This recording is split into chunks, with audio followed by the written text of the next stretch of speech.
First question is really, why do we translate? Well, there might be many reasons why we want to do this. Obviously, if we all go abroad, we have a little go at the language when we're abroad, and all that little bit just helps that little bit more. So you might want to talk to your clients in a better way and open new opportunities for you. And that might be even translating your website through to some of the literature you do. There's lots of ways we can help to do that kind of thing.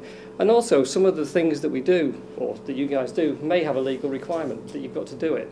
Just as an example, we do work for JCB, and they cannot sell a product without the documentation being in the right language. So they can have a machine sat on the quayside, and it can't go anywhere until their book arrives. And often we're the last people to get to know about it.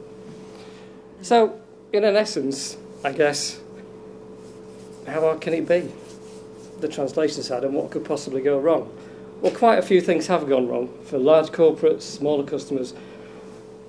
This next chap went into a tattoo parlour. I thought he was getting something quite nice for his arm. Oh, no. And love, honour and obey was what he thought he was getting. But yet when he walked into the takeaway, it said, actually, at the end of the day, this is an ugly boy.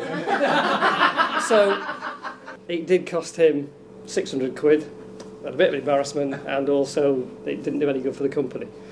So, but it's not just those kind of people who it goes wrong for. Here's some of the bigger companies where they got it wrong as well. So you've just got to be a little bit careful.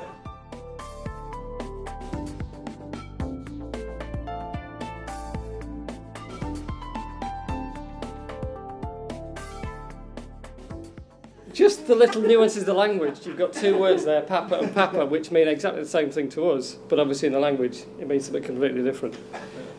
So now we've got that bit out of the way, we can look at the sort of things that you do need to look about when we talk about translation.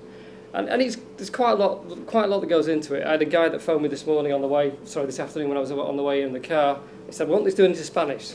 So then we started reeling off, okay, well where are you going to use it? What are you going to use it for? Is it going on the web?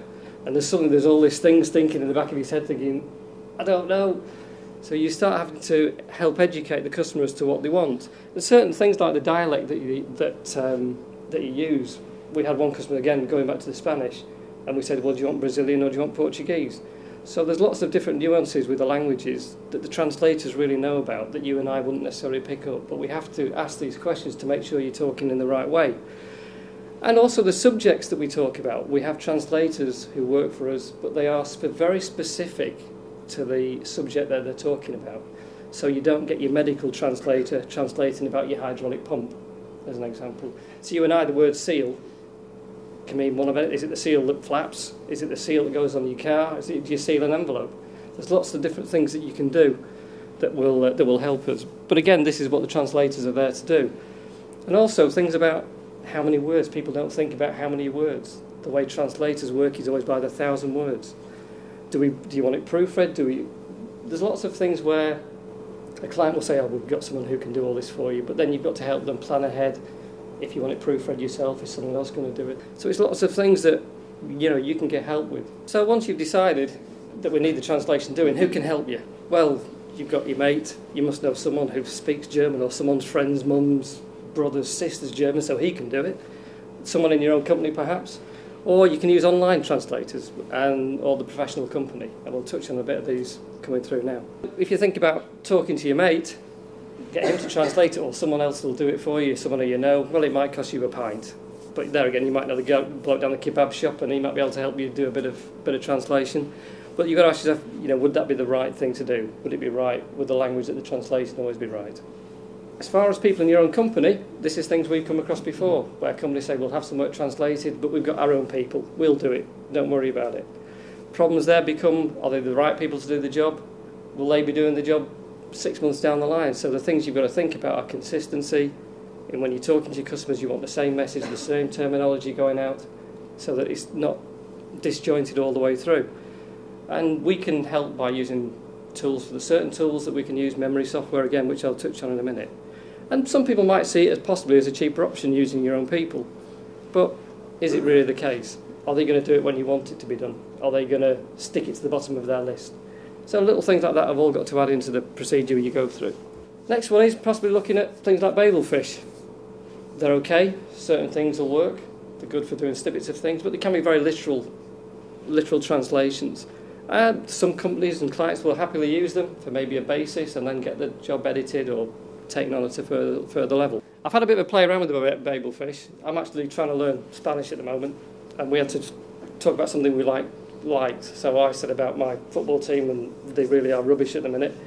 And then... So you can see the literal thing of what happens is when you start. Now, actually, I've got to say, I kind of knew what the sentence was anyway when I was learning this, so I didn't really cheat by doing this. I thought there was a bit I wasn't sure on, so I went on to Babelfish and had a play with it. And I thought, well, if I stick it back in again, what's going to happen? And that's what came out.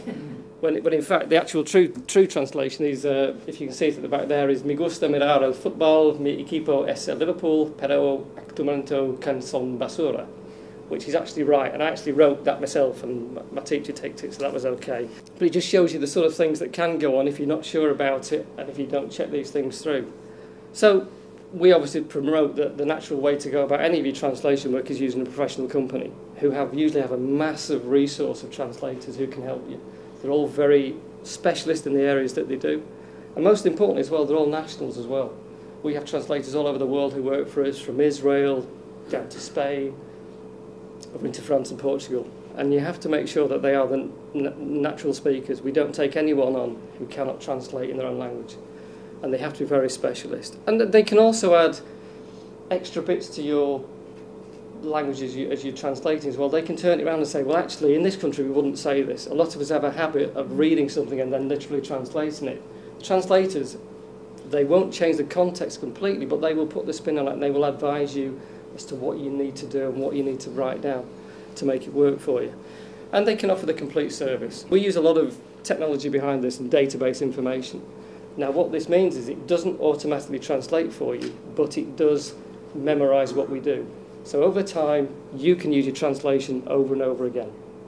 It's quite intelligent. We still have it checked and everything else by natural speakers, but it can save you money over time.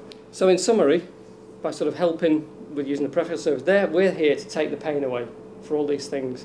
As you get more involved, or we get more involved and we dig into projects, we like to get involved with people right at the beginning so that we can understand what's about, where you need to go.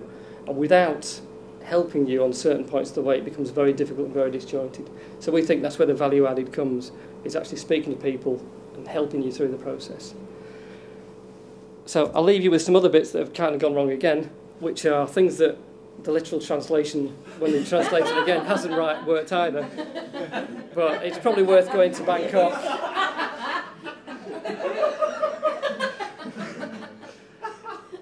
So again, we've seen things where we can actually help translate from the language back again, and watch out with some of it. We all have a laugh at the menus, don't we? We go to restaurants abroad when the things have been changed. But